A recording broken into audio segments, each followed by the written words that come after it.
Hello, I'm Denise Burns from the Northwest Georgia Republican Assembly. First off, we want to thank you for agreeing to participate in our candidate interview. We feel discussions like these serve to create a more informed voting electorate so that we can make the best decisions possible to elect the candidates that best represent our values. Also, due to the COVID-19 pandemic, we are respecting and obeying all CDC guidelines and practicing social distancing. Before we begin, you should know that each candidate for each office has received the exact same number of questions. We ask that you please keep your answers to a reasonable time frame, using 2 to 3 minutes for each question. Give the answers that you want to give. There is no right or wrong answer, just your answer. Let's begin.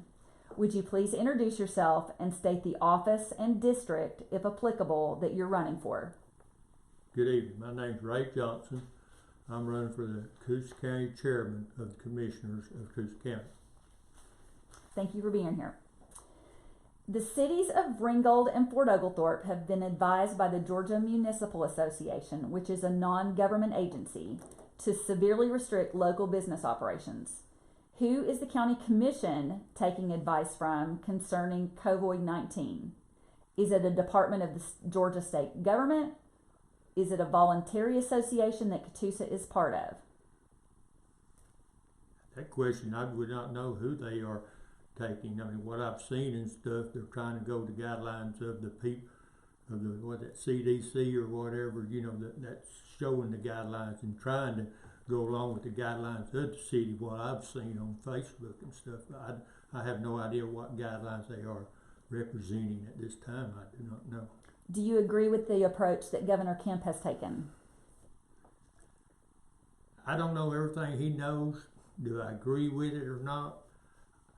I mean, they've been forecasting this to get worse and worse. To me, if we're going to do this, I don't understand why we didn't go ahead and do it a week or two ago to maybe even help more instead of just, as it is now. Like you say, I've been told the problem with it is that it's going to keep doubling for a while, every day and stuff and everything. So we're taking these steps now. If we knew this 2 or 3 weeks ago, to me, that's when we should have took them instead of now. That's my. What is the proper role of county government? Well, to represent the people in the county. The proper role would be the majority and stuff. Like this nation was founded on, a Democratic, majority. The majority, if you can get the majority to speak up and know, you would have to go by the majority of the people that would speak up. I mean, there's 65,000 people in this county that you represent as a commissioner and stuff. And as me being a former commissioner, there are very few, you hear from a minute people of the county and stuff, so then you're guessing what the other people really want or represents. What are your top 2 priorities as county commissioner? The first one, if I can get 3 votes, I'm big on the freedom of speech. I think we need to redo that and let it go like it was before. And that is one thing I'm going to do, and I've set for the first meeting. When I get elected, we will revoke that, we'll go back to where it was at, and let people speak. If we have problem with profanity or profanity, we will hang a sign up there and say, look, any profanity you will be asked to leave. It's very simple to take care of and everything else. We do not have to sign up. I'm afraid it's like the government. This is just one step to many, eventually, where you have to sign up a long time in advance. That's one of them. And the next thing is our roads. Now, we keep on saying we got to put money into it and stuff and everything else. We got to figure out where the money comes from and what the people want. Definitely didn't want the T-Splosh at that time because they voted it down. So we didn't want that. We would have to find another area or some way to start improving our roads more. Could you educate the citizens that watch this interview in how you plan to cut spending, lower taxes, and shrink the role of county government in proportion to the drastic fall in economic revenue? Well, if there's a drastic fall in economic revenue, I do not know that yet, okay? That's what I'm scared of. Right now, we are living on economic growth, and our budget and stuff is growing like that.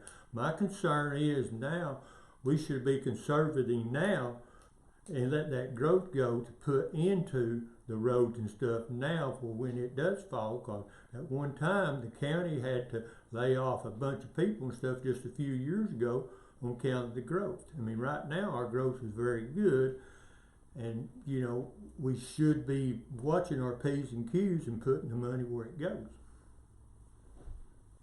Will you pledge here on video that you will never raise Catoosa County citizens' taxes via millage rate increase, use of a local option sales tax, or increased spending? No, ma'am. I don't see how anybody could do that or whatever, because to me I would like to see in maybe a local tax where you could lower your taxes and stuff and everything else, and maybe not feasible, but I couldn't before. I could never say I would not. I will work hard not to and work hard to lower your taxes, but no, ma'am, I would not say I would never raise taxes or the millage rate. What would be a proactive way to manage the budget in lieu of a severe economic downturn?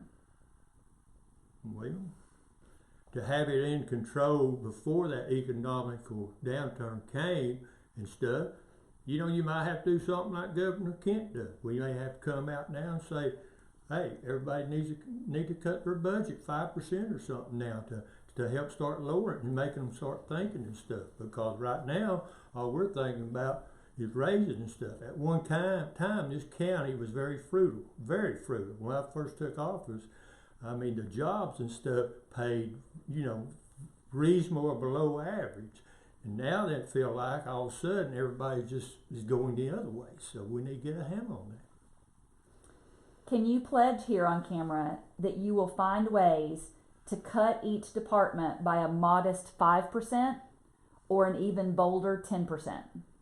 I would hope to be able to. I pledge and I can't. We'd have to look at and see, you know, maybe not all, maybe there's some lean machines out there, you know, in the budget. But I think we do need to try to cut some of the budget, yes.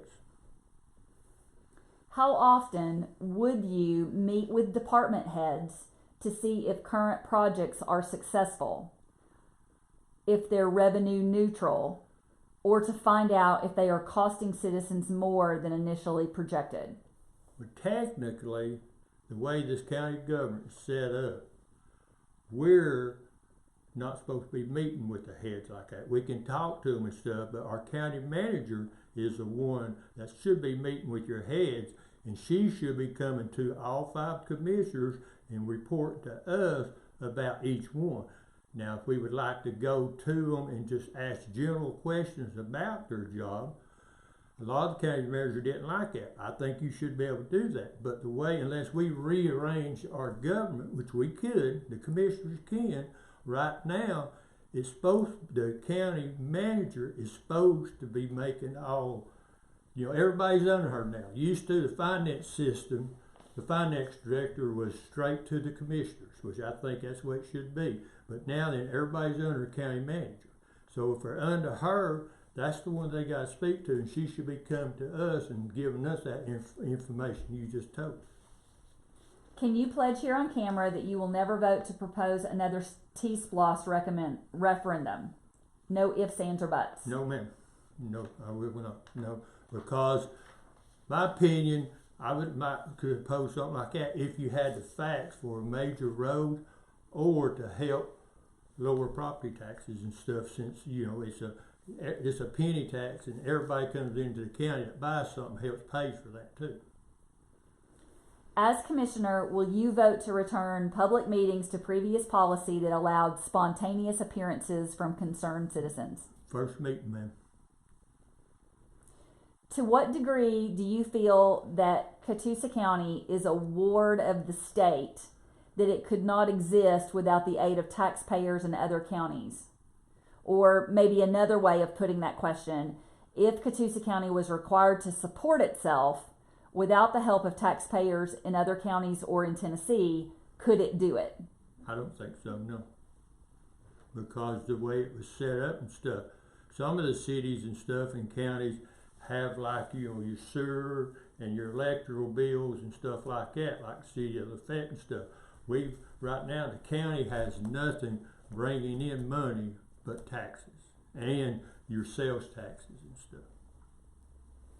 Are economic development investments, such as working with the Chamber of Commerce, maintaining dues with Senator Mullis's regional authority, or the creation of a new economic development department paying off for the citizens who fund them? Could you please share some examples of businesses that have emerged due to these economic development partnerships that you feel that would provide jobs that pay a living wage? I don't know, you know, I'm still trying to figure that same question out too, if it's economical and if it's working out economical. I know we've had some close calls where it would, the answer would have been yes, it has paid for itself and everything else. But as far as landing one yet, no, they have not. Now there's some small businesses and stuff where, but as far as if I could say they're supporting themselves at this point in time without costing taxpayers money, I can't. But they are potential there where it could really help grow the county, yes. A lot of citizens want to know how we arrived at a place where the roads were so underfunded for so long that we had to opt for another sales tax. Do we have enough money through lost, splost, and general revenue to fund road construction for the next 5 years? What I've been told, I'd have to do some more research. I don't think we have enough money.